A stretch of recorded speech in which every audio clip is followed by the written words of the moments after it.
दो ही बातें कर ले वही बहुत काफी है तेरे लिए, तेरा कल्याण, तेरा उद्धार हो जाएगा उसी में। या तो वो प्रभु की भक्ति कर, इस संसारी बातों में जो उलझे हुए हैं, मैं ये बनाऊं, मैं ये करूं, ये मैं करके जाऊं, मेरा नाम ऊंचा हो, खानदान का नाम ऊंचा हो, संतान के लिए ये करूं, कुछ नहीं कर पाओगे। कोई काम नहीं आने वाली चीजें, सबको छोड़ के ही तो जाना है।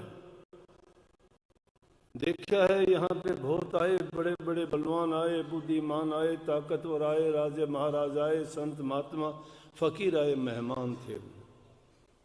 वो मेहमान थे, 2 दिन के लिए ही आए थे।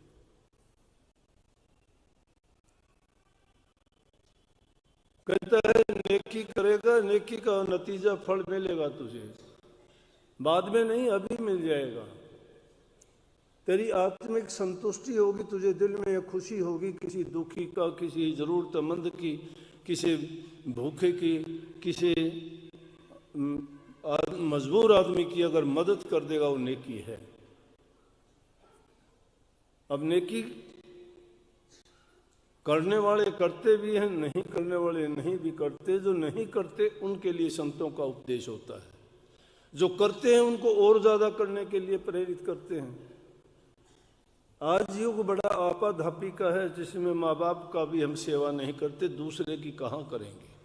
नेकी घर में करने वाली नेकी नहीं है, वो तो बदला भी नहीं चुका पाते, कर्जदार हो उसके। तो माँ बाप के कर्जदार हो, भाई बंधु के कर्जदार हो, किसी ने आपको कोई मदद की है, किसी ने कोई मदद की है, वो तो कर्जा भी नहीं चुका पाते, उसके बदले में आप देते क्या हो? कुछ नहीं, कुछ ना कुछ उनका अहित और कर दोगे आप।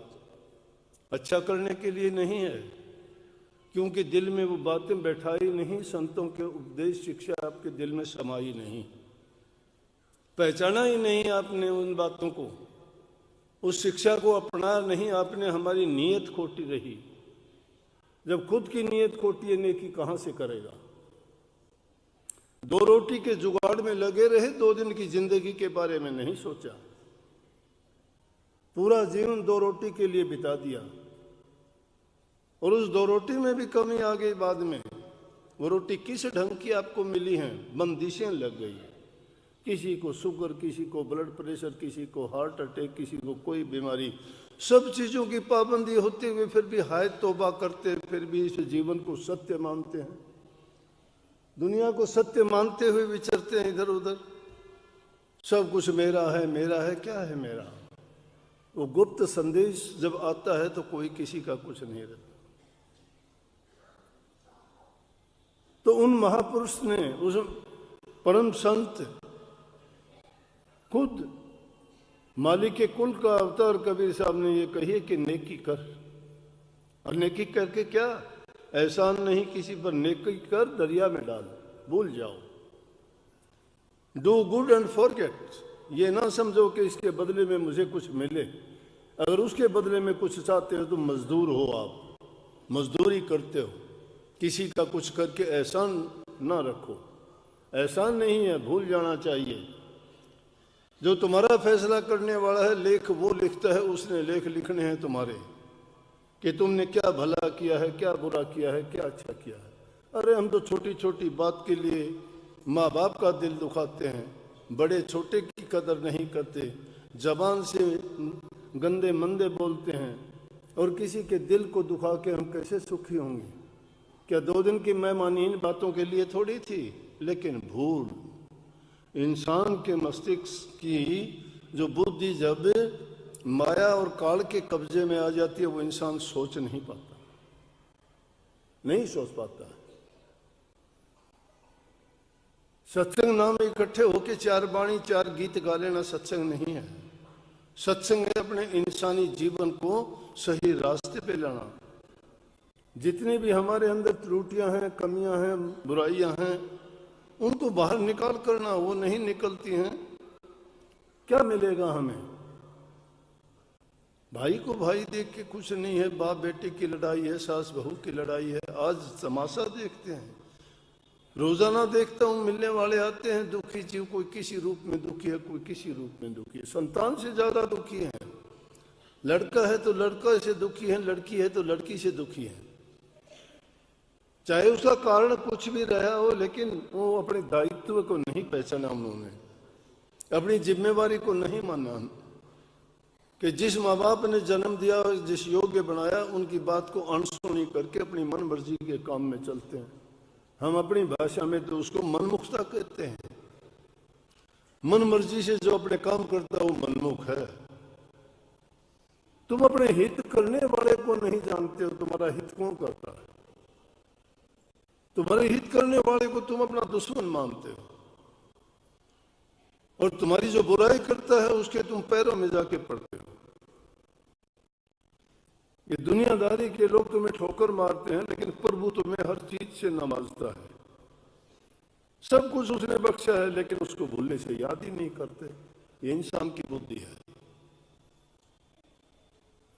सत्संगों में जाके भी हमने अगर इन चीजों को नहीं अपनाया और हमने कुछ अपने आप को नहीं बदला या उसी लाइन पे चलते रहे तो धिक्कार है हमारा जीवन। क्या करेंगे? 2 दिन जियो, 10 दिन जियो, 100 साल जियो, क्या काम आएगा हमारा जीवन? जीवन तो थोड़ा भला जो हरि सुमन हो। हरि का सुमन है, लाख वर्ष का जीवना कोटे धरे ना। क्यों आए थे? जाने नहीं इस बात को हम क्यों आए थे। देखा देखी दुनिया की तरह से बहे जाने लग रहे हैं। ये गति है इस संसार की, और उनको देखते देखते हम भी बहे जाने लग रहे हैं। उसके साथ साथ कभी रुक के ठहर के सोचते नहीं, एक पल का लिए भी समय नहीं है किसी को।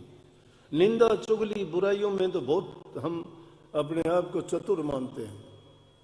जिन बातों से हमारा कोई सरोकार नहीं, जिससे हमारा कोई मतलब नहीं, जिससे हमें कोई लाभ नहीं, समय की बर्बादी, शक्ति की अपनी ताकत जो है उसको बेकार करते हैं, जबान को गंदी करते हैं, बुरी आदत डालते हैं, बुरे संस्कार बनते हैं, मन के अंदर कचरा भर लेते हैं इन बातों को अपना के। अरे महापुरुष तो कहते हैं कि हृदय से पवित्र हो जाओ, पवित्र जगह में ही पवित्र चीज रुकेगी।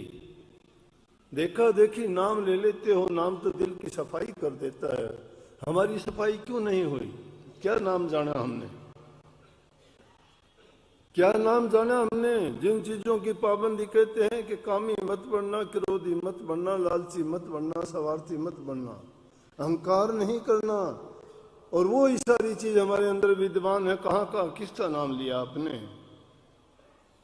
ये चीजें हो सकती हैं क्या कि वो नाम भी रहे, वो बुराइयां भी रहें? इसका मतलब बुराइयां नहीं निकली हैं तो नाम आपके आसपास भी नहीं है। जिस घर के अंदर बिल्ली होगी वह हम चूहे रह सकते हैं क्या? नहीं रहेंगे।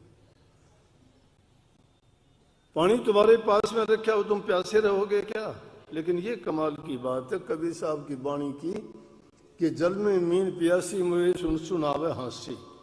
अरे सारी चीजें विद्यमान तुम्हारे पास में है। सत्संग है, नाम है, भक्ति है, रास्ता दिखाने वाला रहबर है, बताने वाला, समझाने वाला है, फिर भी प्यासी, फिर भी प्यासे हो उसके ज्ञान के नजदीक नहीं फटकते। बुराई करते हुए नहीं देखते हो। तुम्हें नहीं पता तुमने दूसरे का कितना बुरा कर दिया है, और ऐसा करके कभी सुखी नहीं पाओगे। ये मैं गारंटी से कहता हूं। जो इंसान जैसा कर्म करेगा, कर्म के फल से, मैं नहीं कहता, कर्म फल कहता है, बचता नहीं कोई। बुरा करके कोई अच्छा परिणाम नहीं ले सकता, और अच्छा करके किसी का बुरा नहीं हो सकता। परेशानी थोड़ी बहुत जरूर होगी, सच्चाई हार नहीं सकती, सच्चाई जीतती है। कपट और छल दबा हुआ नहीं रह सकता। ये वो अंगारे हैं जिसको रोई में दबा के रखना चाहते हो, प्रकट हो जाएंगे बाहर जाके। कपट की भक्ति नहीं होती, भक्ति सत्य की है। सत्य सर्वदा है, शाश्वत है।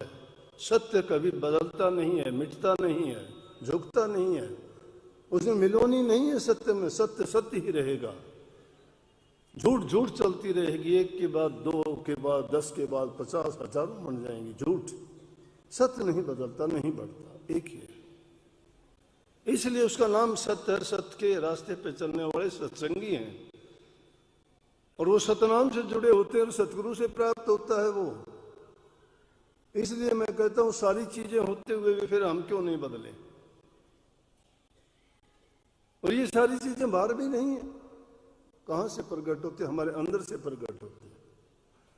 उस मालिक ने, बनाने वाले ने ये चीजें बना के सब चीजें हमारे अंदर ही हैं।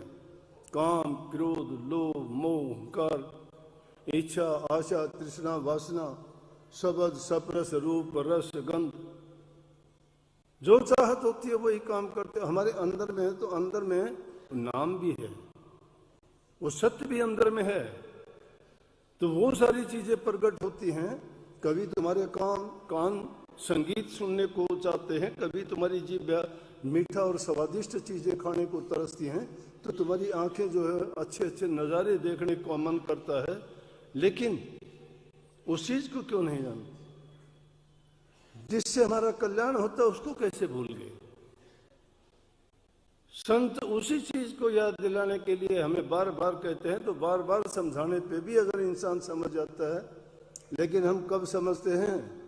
जब किसी काबिल नहीं रहते, जब थोड़ा ये होता काबिल क्या, जब अपने उनके कर्तव्य किए हुए जीवन के वो जब नज़ारे उसकी आंखों के सामने आते हैं, फिर वो सत्य बोलना भी शुरू करता है। फिर लोगों को कहता भी है कि मैंने ऐसा नहीं किया इसलिए मेरा ये हाल है, मुझे जो करना चाहिए था वो नहीं किया। संतों ने भी, जिनसे थोड़ी बहुत भी त्रुटि रही, कोई बात ऐसी रही या कोई अपने कर्म के कारण या किसी जीव के कर्म लेने के कारण उनको ऐसी बात हुई, तो उन्होंने स्पष्ट रूप से कहा। संतों की वाणी मैंने सुनी, उन्होंने आखिरी वक्त में ये कह दिया कि अपने सेवक से कि जो काम करना था वो नहीं किया, जो काम मुझे करना चाहिए था वो मैंने नहीं किया, क्योंकि उनको सत्य बतानी है। सत्य क्यों बताते हैं? संत अपनी कमी छिपाते नहीं, प्रगट के दूसरों को इसलिए बताते हैं कि जब मैं भी इतना करने के बावजूद मेरा कर्म से नहीं बच पाता, तो आप ऐसा ना करो, आप प्रयास करो, बच जाओ उससे। अगर तुम सच्चे होगे, उस रास्ते पे चलोगे, वो शक्ति है।